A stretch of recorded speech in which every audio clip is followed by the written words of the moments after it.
educandos, beleza? Sou o Helder Monteiro, professor de raciocínio lógico de matemática, e vou corrigir aqui a prova da PMDF com vocês, a parte de raciocínio lógico e matemática. Então, bora lá. Primeira parte aqui da questão. Questão 13, né? Tem um final de semana que 2 dos 40 soldados do batalhão, aí tem um Renato aqui no meio da galera, vão ser sorteados 2 pessoas aqui no meio, né? Para uma missão. Aí ele fala o seguinte, né? Para tal, o comandante identificou os soldados com os números de 1 a 40 e colocou 40 bolas numeradas em uma urna para retirar aleatoriamente. Ao ser retirada a primeira bola, caiu no chão e se perdeu, sem que o respectivo número tenha sido visto. O comandante então decidiu realizar o sorteio com as bolas restantes. Na situação hipotética, qual é a probabilidade de que Renato tenha sido um dos 2 sorteados? Então, primeira coisa aqui, a gente tem que garantir, né, que a bola dele, a que foi perdida, não foi a do Renato. Então, a gente pensa da seguinte maneira aqui. Então, para não ser do Renato, então a gente tem que garantir que a primeira bola perdida não foi a do Renato. E essa probabilidade de não ser do Renato é de 39 bolas num total de 40. Então, essa é a probabilidade da bola que caiu não ser a do Renato. E além disso, você vai ter que multiplicar, você vai ter que pensar nesse outro caso aqui da questão, de o Renato ser sorteado. Aí tem várias formas de responder essa questão, eu vou fazer da seguinte maneira aqui. Vou pensar em 2 sorteios, vou colocar aqui de outra cor. Então, no primeiro sorteio, eu vou imaginar que o Renato foi sorteado e depois que não foi o Renato sorteado. Então, para o Renato ter sido sorteado, é uma chance num total de 39, vezes de não ter sido Renato. 38 pessoas que não são Renato, num total de 38. Beleza. Só que tem outra possibilidade. Pode ser que o primeiro não tenha sido Renato e que ele tenha sido o segundo sorteado. Lembrando que no ou você vai ter que somar. Do primeiro não ter sido Renato, você tem 38 pessoas num total de 39 bolas, vezes do próximo seu Renato, é uma chance, só tem um Renato, num total de 38 possibilidades. E aí com isso, ó, vou cortar 38 aqui com 38 aqui e aqui também, em cima com a parte de baixo. Aí eu vou ter do lado de fora 39 sobre 40, que era a probabilidade da bola que caiu não ser a do Renato. E aqui eu tenho 1 sobre 39 do primeiro caso aqui. E aqui do outro lado eu tenho mais 1 sobre 39, que vai dar 2 sobre 39. E aí desse jeito você pode cortar 39 em cima com 39 embaixo. Vai ficar 2 num total de 40, que simplificando é 1 sobre 20. Estava aí na... Deixa eu arrumar esse negócio aqui. Estava aqui na opção da letra B dessa prova aqui que eu estou corrigindo. Beleza, então bora para as próximas aí. Para fazer um cadastro no site, o usuário deve escolher uma senha formada por 4 caracteres, sendo estes 2 algarismos, escolhidos entre 10 dígitos de um sistema de decimal de numeração, e 2 letras de um alfabeto de 26 letras. Aí ele fala que não é para diferenciar maiúsculo e minúsculo. Os 2 tipos de caracteres, ó o esquema aqui, podem aparecer em qualquer posição. Não é permitido usar 2 caracteres iguais na mesma senha, então não tem repetição dos que foram escolhidos. Você já sabe que vai ter que pensar numa ideia de arranjo aqui na questão. Só que se não tivesse essa escrita aqui de que pode aparecer em qualquer posição, se ele tivesse falado, igual já tem muita questão de prova desse jeito, tem as 2 letras aqui na primeira posição, depois os algarismos, você não tem nem o que pensar, já é nessa ordem, faz só um arranjo e mata a questão. Só que tem um detalhe aqui. Pode aparecer em qualquer posição. Se você pensar no arranjo e depois ainda fizer o resultado do arranjo multiplicando por uma permutação, você vai trocar de lugar as coisas aqui 2 vezes sem prestar atenção. Eu já expliquei outras questões aqui no canal com essas ideias. Então, para eu não pegar um arranjo e multiplicar por uma permutação, primeiro a gente vai pensar na combinação, só pensando na escolha dos números e dos dígitos, e depois a gente multiplica pela permutação para não contar várias vezes a mesma troca de posições. Então, primeiro, você tem a combinação para a parte das letras. Você vai ter que escolher algumas. Então, é uma combinação que dá as 26. Você vai ter que escolher 2. Eu estou pensando em combinação por enquanto para não pensar na ordem, só na escolha. E depois eu vou ter uma combinação também para os algarismos. Então, multiplica Combinação que dos 10 a gente escolhe 2. Só que depois que a gente fizer isso, a gente está pensando só na escolha, sem trocar de lugar.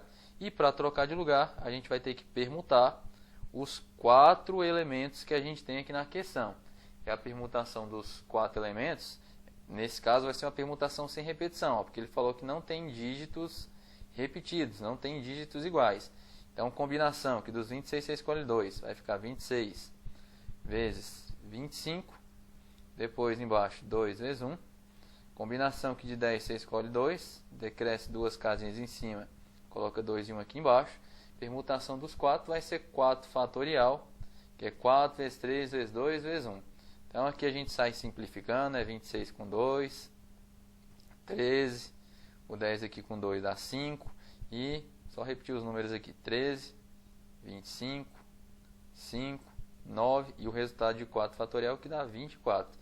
Aí o resultado dessa bagaça aqui vai dar 351 mil, que era maior, deixa eu ver onde é que está aqui, maior do que 340 e menor do que 360, que era a letra E, né, a resposta aí da questão.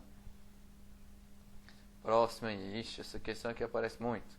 Se é verdade que alguns candidatos são preguiçosos, então você já faz um conjunto.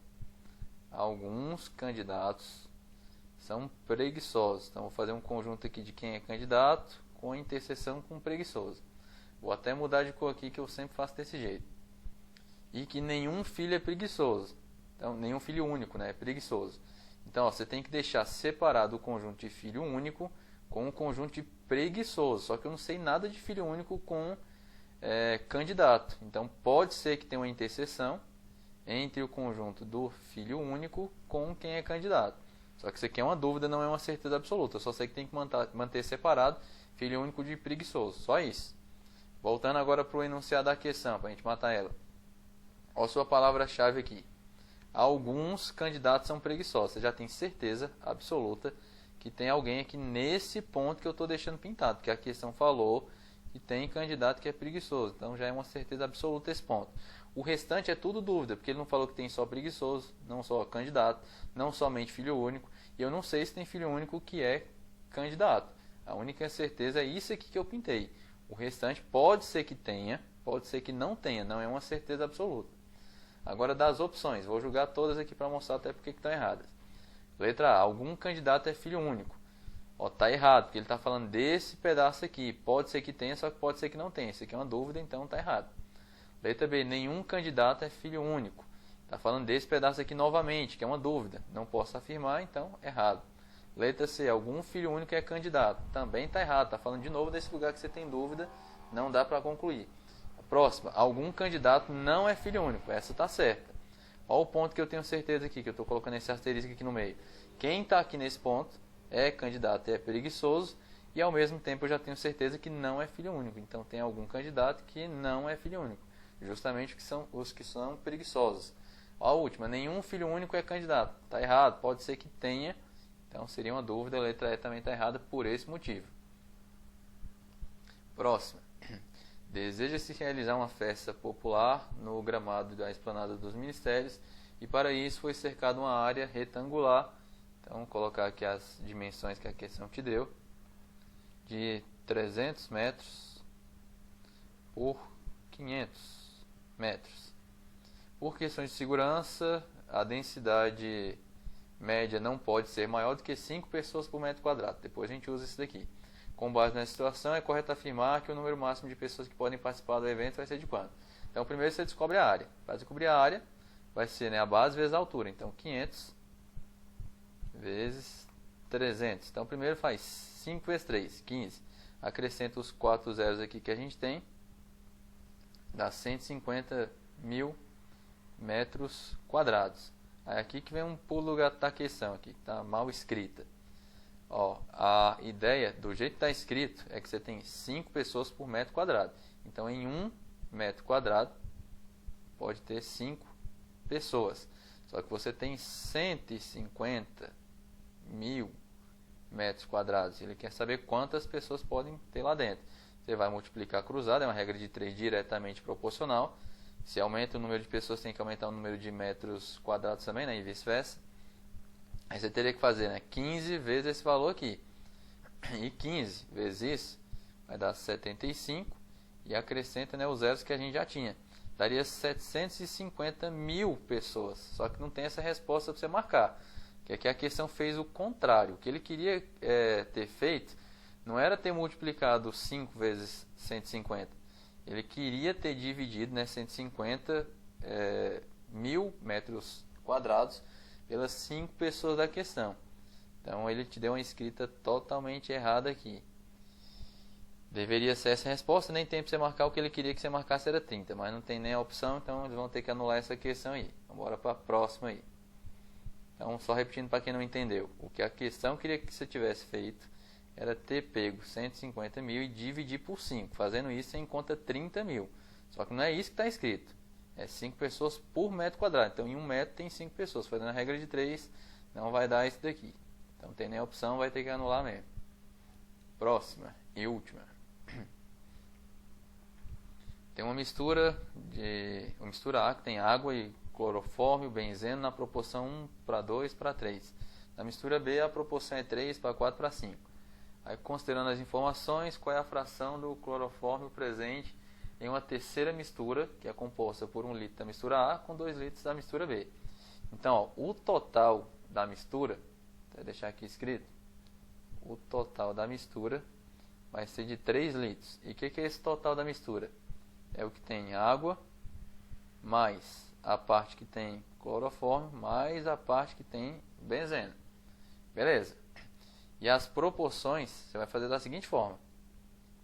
Você tem aqui água para o clorofórmio, né? Vou colocar aqui na ordem, para o benzeno. Se você vai misturar as misturas, as proporções que você vai ter aqui embaixo, né? No final das contas, acaba sendo a soma das proporções que você tem aqui, ó. 1 da água com 3 aqui na segunda substância. Então, 1 aqui, mais 3, deixar assim. No outro, 2 com 4. E no último aqui, 3 com 5. Beleza. Aí, desse jeito, você tem, então, o A no total tem 4 partes, o C no total tem 6 partes, o B no total vai ter 8 partes. E aí tem uma regra aí na parte de divisão diretamente proporcional, que diz o seguinte: se você somar todos os seus elementos na parte de cima e todos os elementos da parte de baixo, vão dar a chamada constante de proporcionalidade. Fazendo isso, olha o que a gente tem aqui. O pedaço do A, mais o pedaço do B, mais o pedaço do C, isso aqui tudo dividido por 4, por 6, por 8. Em cima você tem o A mais B mais C. Você já sabe que esse A mais B mais C, no total, é de 3 litros. E você tem quantas partes aqui? Ó? 8 com 6, 14. Com mais 4, 18. Então, só deixando simplificado aqui. Então, dividindo em cima e embaixo por 6. Aliás, por 6 não, né? Por 3. Falei errado aqui e coloquei errado também. Dividindo em cima e embaixo por 3, para deixar simplificado, vai dar 1/6. E aí, para saber a parte do clorofórmio, o que a gente precisa fazer é pegar a fração dele e igualar a constante. Então, a fração é sobre 6. A constante é 1/6. Então, você corta 6 com 6. Então, aqui dentro, ele ocupa uma parte, né? Seria 1 litro aqui dentro. Dos 3 que a gente tem. Então, ele quer a fração que ele ocupa aqui dentro. Se ele ocupa 1 litro dos 3, é 1/3 da mistura, que era a letra C. Tem várias outras formas de resolver esse tipo de questão. Estou fazendo assim porque para as turmas que eu passei expliquei a parte de proporção. Eu expliquei desse jeito, né, usando a chamada constante de proporcionalidade. Eu acho que fica mais fácil de entender para quem está aprendendo aqui a matéria. Dá para fazer sem esse tanto de conta também, mas eu prefiro fazer assim. Então essa foi a correção aí, né? Foram só essas questões. Espero que vocês tenham acertado.